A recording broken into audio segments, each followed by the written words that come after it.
Mas o que é essa tal de aromaterapia que todo mundo fala, todo mundo vende, olha? O que é isso? Para você entender mais um pouco, fique comigo, eu sou Rosane Simões e vamos entender um pouquinho do que é aromaterapia. Vamos lá. Bom, vamos começar a entender que a aromaterapia, a palavra aromaterapia, ela já vem de terapia dos aromas. O que são os aromas? Faz com que cheiro é esse? Que aroma é esse? Bom, ele vem dos óleos essenciais. Então, eu vou fazer uma definição de óleo essencial de um grande aromaterapeuta internacional, Robert Tisserand, né? Tisserand é conhecido, ele está décadas nessa área. Então ele fala dentro do livro dele, eu vou ler aqui para vocês saberem, um livro sobre aromaterapia para todos os dias, de Robert Tisserand, editora Laszlo. Eu recomendo para quem quer entender um pouquinho de aromaterapia, a visão dele. Ele é um grande aromaterapeuta, é um gigante da aromaterapia, como eu digo. Então vamos lá, o que são os óleos essenciais? Então abre aspas o que ele fala. O que são exatamente os óleos essenciais e que sentido são essenciais, né? Porque falam óleo essencial, por que essencial, né? Vamos entender isso. Óleo essencial é aquele que fornece a fragrância a um botão de rosa ou um raminho de alecrim. É um líquido presente em minúsculas gotículas ou saquinhos na planta. Durante certa época do ano e em certos momentos do dia, ocorre uma maior quantidade de óleo essencial na planta. E essa é a melhor ocasião para coletá-lo e destilá-lo. Óleos essenciais não são gordurosos, e sim muito voláteis, o que significa que se evaporam facilmente. Ao serem aquecidos, passam rapidamente de líquido a vapor. E é no vapor do óleo essencial que você sente a fragrância de uma flor perfumada ou de uma erva aromática. Como nem toda flor tem fragrância e nem toda erva é aromática, tais óleos não são de modo algum essenciais à vida das plantas. Só são essenciais no sentido de que são muito concentrados. Na maior parte das línguas germânicas, são chamados de óleos etéreos, que é um termo bem melhor, já que evoca o caráter sutil, quase celestial que eles têm. Fecha aspas. Bonita, né? A definição que Tisserand trouxe aqui sobre óleos essenciais. Porque existe uma coisa assim, a gente sabe que o óleo essencial, ele não é o essencial da planta, ele faz parte de um produto secundário dessa planta, né? Então, por isso que ele fala, mas essencial o quê? Essencial na sua concentração, mas na verdade são óleos etéreos, né? Que eles sublimam aquele aroma gostoso, maravilhoso, que os óleos essenciais têm. Eu acho que todo mundo gosta de aromaterapia, são a delicadeza, a sutilidade que esses óleos promovem na gente, né? As emoções, muitas vezes, quando o nosso sistema límbico é acionado, muitas vezes ele vai tratar das suas emoções, muitas vezes os óleos essenciais, ele vem ali um caráter de muita cura. Bom, um dia eu posso até comentar sobre isso, mas o que eu quero trazer aqui é a essência disso tudo. O que são os óleos essenciais e como a gente pode aplicar dentro da estética, que é isso que é o meu foco. Bom, então eu vou começar a contar um pouquinho da história da aromaterapia. Esse termo aromaterapia é um termo que foi cunhado no final do século XIX ao XX com Maurice de Gattefossé. Ele que veio nessa época uma aromaterapia mais contemporânea, mais moderna, que a gente tem, aí sim, a gente tem o cunho desse nome. Mas antes não se tinha, mesmo porque, bem antes de Cristo, já existiam os óleos essenciais, não da forma como nós o conhecemos hoje. A gente sabe que a forma de destilar como conhecemos hoje foi Avicena que fez isso. Ele era do período de 980 a 1037 depois de Cristo. Então foi Avicena que é o patrono que fez a descoberta da destilação a vapor. Existem escolas específicas. Tem a escola da França, a escola francesa, a escola inglesa e a escola alemã. A escola francesa, ela tem uma linha, não é que eles não utilizem, mas eles têm uma linha mais de consumo interno dos óleos essenciais. Apesar deles usarem também topicamente, mas todo o consumo de óleo interno, de óleos essenciais lá é feita através de médicos que receitam, tem receituário para eles utilizarem os óleos essenciais. A escola inglesa é uma escola onde ela usa mais topicamente, seja em massagens, na face, como a gente aqui no Brasil faz muito. E a escola alemã também é uma escola que a gente aplica muito, que é trabalhar suas emoções, suas curas das emoções através da inalação. Trabalham mais com esse lado emocional. Então são escolas que existem e que têm suas linhas predominantes. Então é só para vocês terem noção que na França também não faz as emoções, faz, mas eles tenham essa linha mais forte nesse sentido. Bem, não vou entrar aqui no mérito de uso interno, que não é minha seara. Minha seara aqui é entender ele topicamente na pele. Bom, eu fiz a definição muito bonita. Deixa eu só falar uma coisa. É uma cultura. Os homens do deserto, e a gente também tem, por exemplo, o Avicena, que também era um homem do deserto, eles usavam, sabe aquelas lamparinas do Aladim? Cada família, cada clã, eles tinham aquela lamparina, colocavam várias ervas aromáticas ali dentro, fechavam, e no bico delas colocavam fogo para passar perfume. Parfume, quer dizer, passar perfume não, passar uma fumaça com esse cheiro dessas ervas. E aí vem a palavra perfume, né? Perfume, pela fumaça, né? Perfume vem daí, a origem da palavra. Então, eles passavam aquela fumacinha ali naquele lugar, no sentido de dar um cheiro característico. Cada família tinha seu cheiro. Então, quer dizer, já os homens do deserto, já povos seminômades mesmo, já usavam aromaterapia de uma forma diferente, mas usavam. Mesmo porque a gente sabe que só a partir de Avicena que foi ser usado realmente óleo essencial, que é considerado óleo essencial aquilo que se vem da destilação a vapor. Isso é uma definição.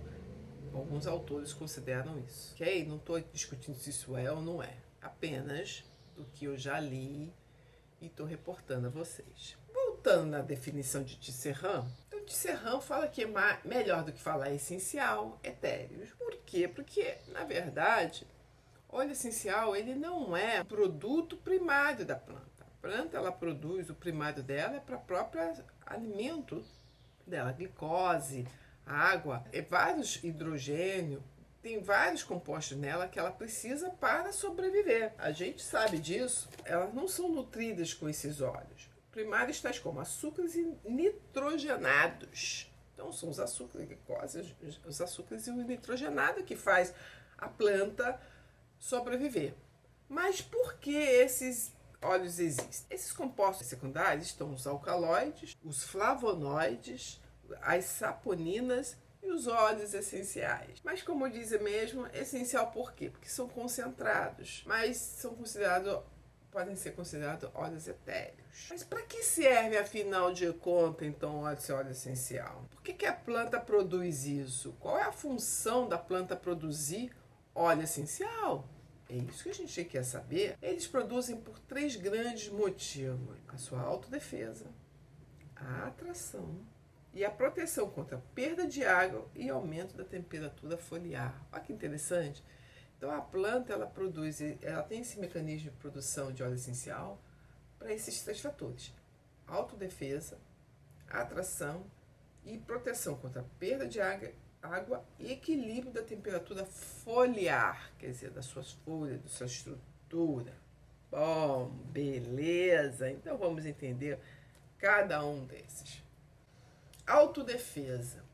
Então toda planta, gente, quando está num ecossistema, num sistema dela lá natural, ela precisa sobreviver, não só quando ela precisa dos açúcares e nitrogenados para sobreviver, mas quando ela precisa, muitas vezes, se manter viva de uma forma de defesa. Então, óleos essenciais, de uma certa forma, vêm como uma defesa dessa planta, naquele sistema, naquele bioma. Bioma seria uma coisa muito maior, mas naquele ecossistema, naquele pedaço onde ela vive, ela precisa sobreviver.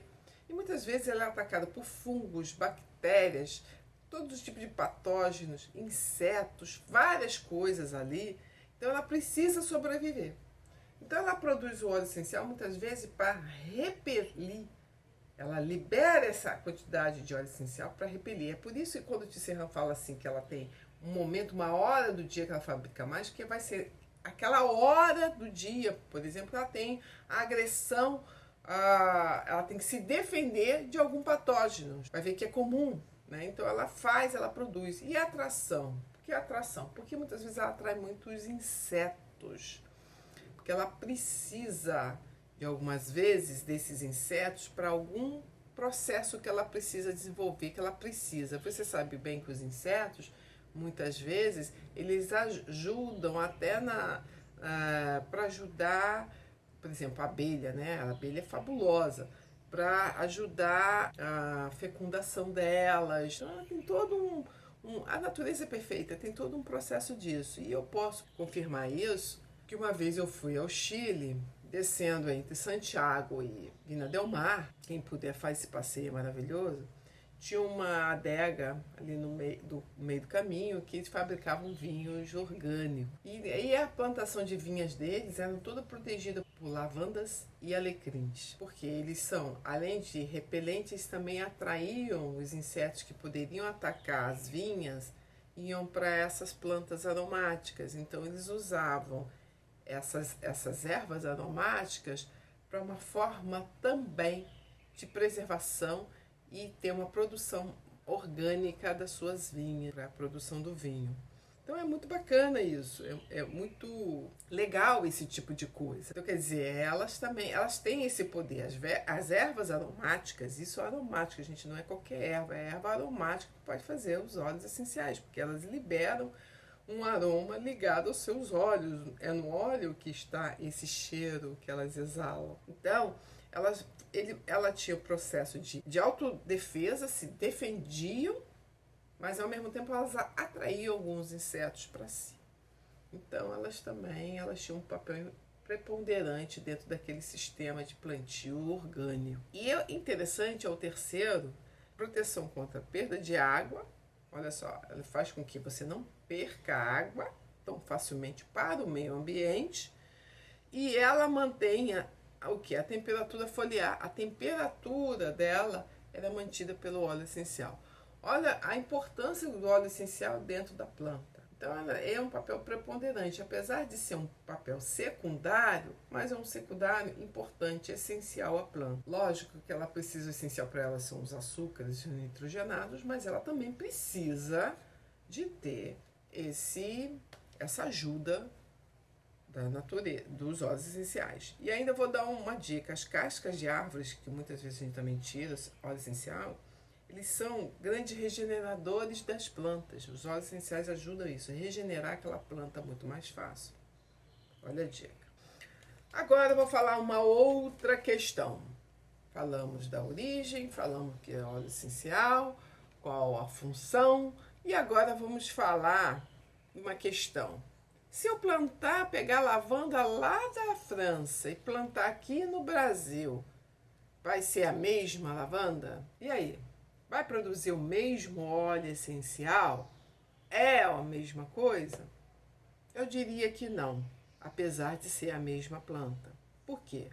Porque, como eu já disse, o óleo essencial está ligado a esses três fatores mencionados anteriormente: autodefesa, atração, manutenção da temperatura e da hidratação dessa planta. Então, o ambiente que a planta, por exemplo, a lavanda é colhida, é plantada, semeada lá na França, e o meio ambiente que a gente tem aqui no Brasil, por exemplo, a gente tem um lavandia aqui em Cunha, né, no estado de São Paulo, ali na Serra da Mantiqueira, a mesma planta não vai dar o mesmo óleo, mesmo porque o clima é diferente, o solo é diferente, e ainda digo mais, os patógenos, os insetos que você tem lá e que você tem aqui é diferente.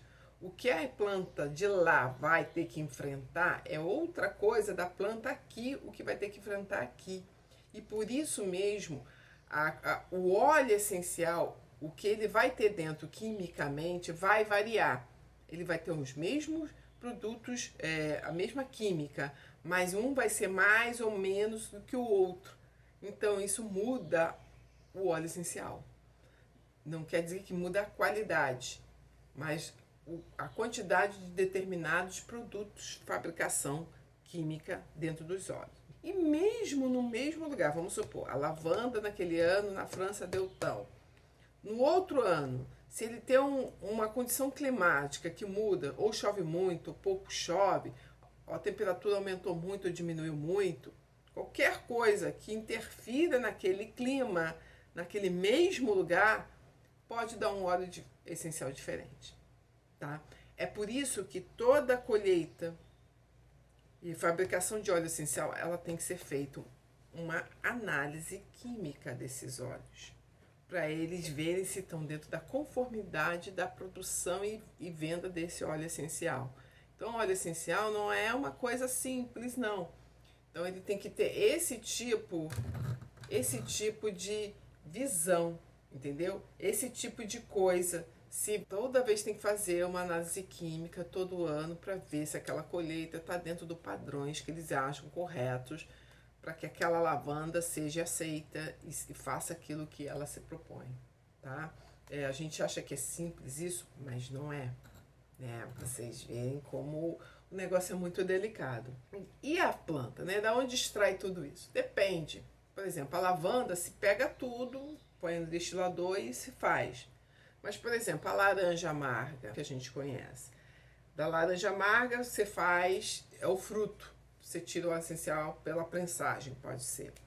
Aí o petit gram vem da folha da laranja. O petit gram é um outro óleo. E quando você pega o neroli, ele é da flor.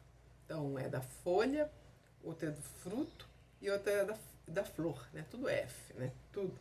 Então, o neroli vem da flor da laranja. Olha que bacana. E é um óleo mais caro, porque ele é um óleo mais difícil de você encontrar, de retirar e de fabricar. Porque o preço também do óleo vai estar associado a isso. Para você tirar uma quantidade de óleo essencial, precisa de muita planta, tá? Então não é um produto que eu vou falar que é baratinho, não. Toda vez que você encontra um óleo essencial em casas de produtos naturais, geralmente, não estou falando todos, não é um óleo essencial puro. Por quê? Porque o óleo essencial não é barato. O óleo essencial não é barato.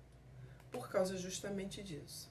Ele pode vir misturado com algum óleo dentro dele e aí ele tem aquele cheirinho. Mas óleo essencial puro, ele é caro. Não é que é caro, ele tem um valor que não é assim considerado muito assim, é baratinho, não é. Mas como a gente utiliza gotas, ele passa a ter um custo-benefício muito bom.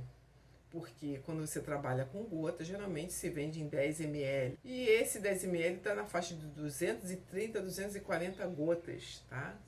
Ele já vem com aquele medidor de gotas. Então, não tem porquê, ele rende muito. Né? Então, o óleo essencial rende muito porque são óleos concentrados, como a própria definição de Serran diz, são óleos concentrados, né? Muita concentração. Então, essa concentração faz com que você use pouco em gotas e ele já te dá o efeito que você precisa. Então, isso é muito bom. Bom, como prometi, vou falar de 2 grandes óleos. Agora, vamos falar de 2 óleos. Primeiro, lavanda. A lavanda, o termo lavanda, ele vem do termo lavare, que é do latim, que os romanos usavam muita lavanda para tomar banho, né, naqueles banhos públicos que eles tinham, né, no Império Romano na época.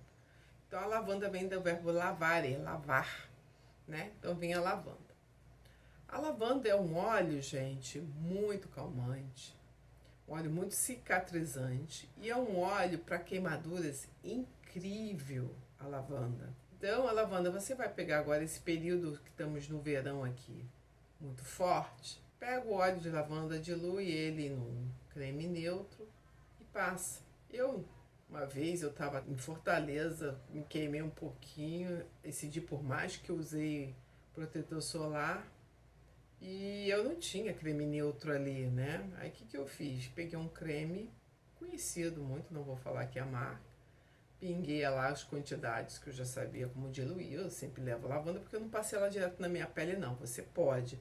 Mas eu prefiro usar o creme porque o creme também vai hidratar essa pele. Ele passa a ser um agente também de hidratação. Pinguei, comecei a passar lavanda. Nossa, é incrível, na hora. Passa aquela sensação de ardência, vai diminuindo, sabe? Aos poucos ele vai acalmando bem aquela pele. Nossa, e você no outro dia, quando vê, a pele já está curada, cura mesmo, a lavanda boa. Não adianta ser lavanda qualquer uma, não. Tem que ser um bom óleo essencial. Por isso, comprar óleo essencial, tem que saber aonde você está comprando um bom óleo essencial. Aí eu usei aquela lavanda, foi maravilhosa. A lavanda é incrível, a lavanda é muito boa.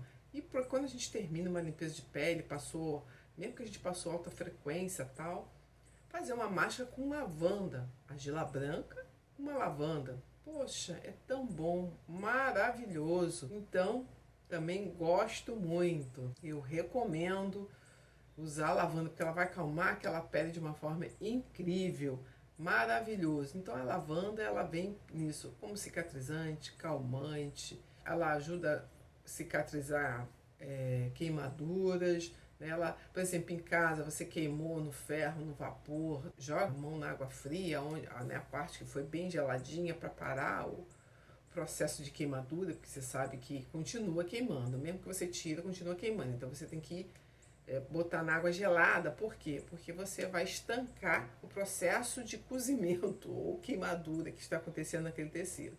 Aí depois você põe, ó, faz uma pastinha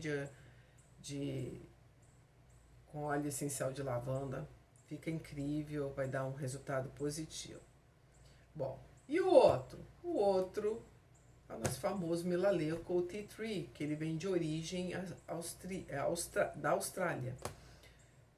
Lembrando que lavanda, geralmente, a origem dela é francesa.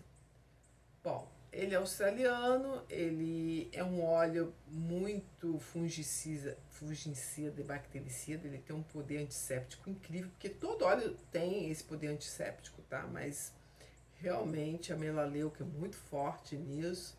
É um óleo que você pode também botar direto na pele, tá? Eu digo assim, quando você tem um corte, uma ferida, jogue os dois, a lavanda e uma gotinha de lavanda e uma gotinha de melaleuca. Por quê? Enquanto a lavanda ela vai cicatrizar na parte superficial dessa pele, a melaleuca ela trabalha internamente, tirando qualquer risco de patógeno, de infecção, de inflamação, né, e ajuda a cicatrizar internamente. Então os dois trabalham muito bem juntos, né? É por isso que também numa boa limpeza de pele eu utilizo a melaleuca, faço sempre uma máscara branca, pode ser da dolomita, como eu já expliquei, a dolomita, e você usa com a dolomita, que é uma argila anti-inflamatória, e você já está com uma pele totalmente inflamada, você usa dolomita com a lavanda e a melaleuca. Salientando o seguinte, que tem que ter uma dosagem certa para se usar isso. Óleo essencial tem que ter esse cuidado, tá? Isso eu vou dar conforme vai passando, eu vou dando a diluição disso tudo. Eu comentei num vídeo passado sobre a contraindicação das argilas. Olha só, faz anamnese, isso é importante, tá? Outra coisa, qualquer afecção que você não saiba, não conheça, não use argila. Quando você tem uma pele muito agressiva, muito atacada, acneica, eu uso argila, não tenho tido nenhum problema. Mas se você tem medo, coloque na pele toda gases, tá? Na pessoa, em cima e joga argila em cima dessa gase. Também faz um efeito bom e você não está jogando diretamente na pele. E usa óleos essenciais, com certeza. O óleo essencial vai ajudar muito essa pele e curar, né, essa coisa anti-inflamatória também, né? Porque a melaleuca, apesar de eu passar alta frequência, a melaleuca vai ali também acabar com qualquer resíduo de bactéria, de fungo, de vírus, qualquer coisa, tá? Porque a melaleuca é muito forte. São poucos as bactérias que são resistentes a ela. Ele é muito, acho até muitas vezes agressivo. E tomar cuidado, porque óleo essencial, ele pode sim trazer alergia. Não é porque é natural que não traga alergia. Então, não é porque, então tem que ter muito cuidado. Natural não quer dizer que você não vai ter alergia. É como qualquer outro outra substância química, só que é uma substância natural, que você tem que ter esse tipo de cuidado. Deu alergia, para o consumo, suspende e acabou, tá? Os benefícios dele passa a ser benefício quando você não tem nenhum quadro alérgico e ele vai realmente atuar naquilo que você precisa. Então isso a gente sempre tem que estar em mente, tá? Então, eu recomendo esses 2 óleos para uma pele, por exemplo, que você vai fazer limpeza de pele, seja uma pele madura, qualquer idade, mas eu uso muito na pele de jovens que eles precisam, né, de fazer esse controle desses patógenos na pele, cicatrizar, né, ficar com uma pele mais bonita mesmo porque são jovens, estão numa idade da sua puberdade, querer conhecer pessoas e tem que ficar com uma pele bonita, não muito marcada. Então eu uso muito esses 2 óleos com a dolomito ou a argila branca. Tem gente que gosta da argila verde, mas eu já falei como usar, tal. Tá lá, tem outros vídeos falando sobre isso, tá bom? Bom, eu aqui vou encerrando meu assunto, espero que tenha esclarecido um pouquinho. Qualquer dúvida, deixa aí nos comentários. Curte aí, tá? Estamos começando um trabalho bacana, bonito, sobre aromaterapia, argiloterapias, máscaras faciais dentro da estética. Mas você que não é esteticista e também queira conhecer, é uma oportunidade de você conhecer, ter informações realmente concretas, sérias, estudadas. Foram anos de estudos que eu fiz, que eu faço, trabalho nisso. É incrível, é um trabalho bonito. E você mesmo que não seja esteticista, está interessado? Comenta aí, fala quais são as dúvidas, que eu vou aí nos comentários, retiro as dúvidas, não tem problema nenhum, tá bom? Então é isso aqui, eu encerro, tá? Esse vídeo e aos poucos vou trazendo aqui mais informações, mais conhecimento nessa área linda, bela, tá? Que é a gente ficar bonito, né? Mais bonito de uma forma mais consciente, bonito de uma forma mais inteiro e pleno, né? Uma plenitude. Vamos buscar nossa plenitude, nossa beleza, mas de uma forma não que eu quero ficar igual ao fulano ciclano, mas eu ser autêntico, né? Buscar a nossa autenticidade, a nossa integridade. Então é isso, encerro por aqui. Tchau, tchau. Até o próximo vídeo.